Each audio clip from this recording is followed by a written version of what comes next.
And for today, Sue has the Drash for us.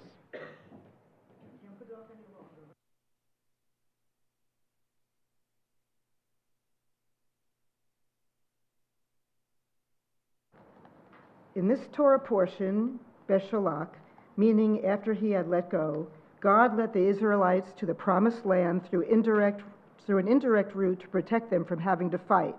Pharaoh had finally let the people go after many trials. Exodus 13, verse 21 says that the Lord guided them by a pillar of cloud during the daytime and by a pillar of fire at night. Verse 22 says that the cloud and fire were never out of sight.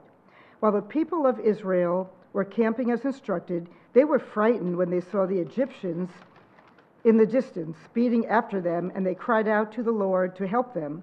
They also turned against Moses and said in chapter 14, verse 11, "We have said it would be better to be slaves to the Egyptians than dead in the wilderness." In verse 15, the Lord said to Moses, "Quit praying and get the people moving." Verse 16 says, "Use your rod, hold it over the water, and the sea will open up a path before you, and all the people of Israel shall walk through on dry ground." Verse 17 says, "I will harden the hearts of the Egyptians, and they will go in after you, and you will see the honor I will get in defeating Pharaoh and all his armies and horsemen."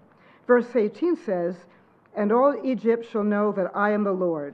Verse 19 says, "Then the angel of God who was leading the people of Israel moved the cloud around behind them," verse 20, "and it stood between the people of Israel and the Egyptians. And that night, as it changed to a pillar of fire, it gave darkness to the Egyptians, but light to the people of Israel. So the Egyptians couldn't find the Israelis."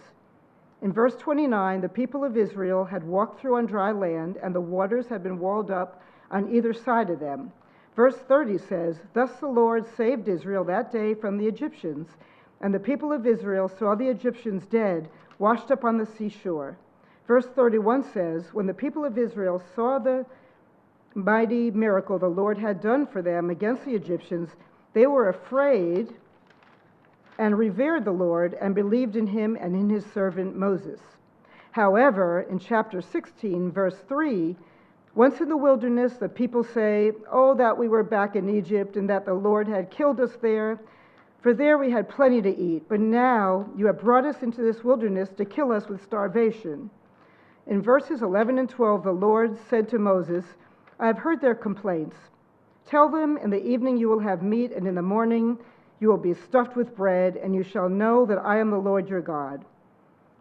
They had just enough food. In chapter 17, the people complained at Rephidim, where God commanded them to go, that there was no water. So the Lord said to told Moses, who interceded for them, to strike a rock. That action produced plenty of water. In Matthew chapter 14, after the loaves and fishes miracle, the disciples were in a boat alone, as directed by Yeshua. They saw him walking on the water as they fought heavy seas and were scared. Yeshua told them not to be, and Peter performed a test by being brave and asking to walk on the water also. But he was scared by the high waves and called out to Yeshua, who saved him and asked why he was doubted.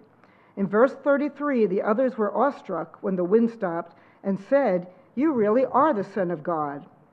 After that, he performed many healings. There is a pattern to the above examples. We have all been through many trials in addition to our many blessings. But looking back, we can see how the Lord has brought us through to the other side when we were brave enough and faithful enough to leave our comfort zones and start something new and different.